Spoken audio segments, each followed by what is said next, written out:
Maya pagat panapon po kay Kongan to the President of Holy Angel University, the administrators here present, karempong kapag-obra keng parokya. Metong mo po siguro, keng obrami po keng ACCH, maragulya pong sakit buntok, ing pamagmante niya karempisamban na luma.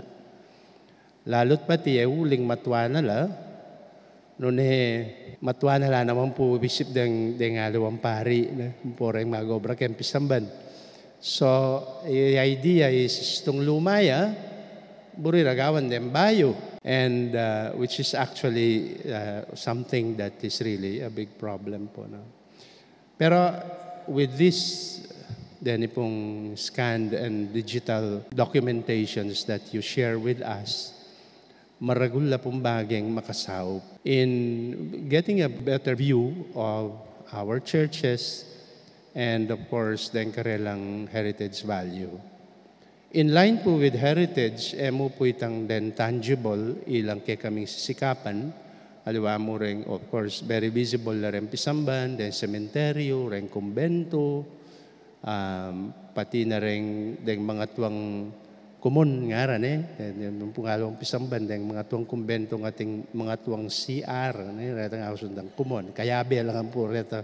In heritage mo naman po is the intangible ones. No? Niya po babalansya niya rin kay kaming prosesyon, then activities, then devotions within the parish, then may ayaliwa pong spiritual activities. So, ini pong umpisang binyayo kaya kami, it's very encouraging, makasawop ya, lalot na lang yan keng kasalukuyan mi pong gagawan. In line with this, no, ngayon po yung Betis, nakala pong magagawa na ngayon following that, makasawop la rin, kitang pamag-repair, keng Kisame, kitang ing Minalin, mo naman, sasamasa yung kasalukuyan, ing San Simon, uli pong mag-tilt yung itang belfry, no? So, napong karakal ngayon sisikaswan minganti kanina niya, having these things with us, no, running scanned documentations.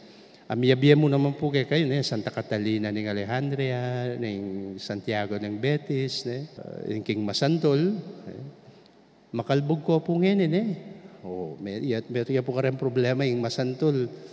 Mila rin tugak, magtampisola rin tilapia, lalapo yung danong darugo ka rin. So, meron ka rin problema pong susolve mo naman ita. Anya, ingatan niyo po sana, patang miras na kayo rin ng kopya, ka rin parish priest, at then kayong heritage committee, kayong parokya. Maging guide la po kanita.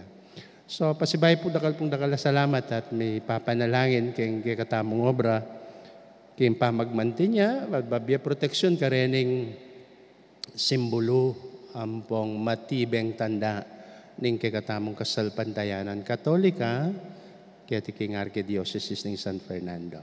Dakal salamat.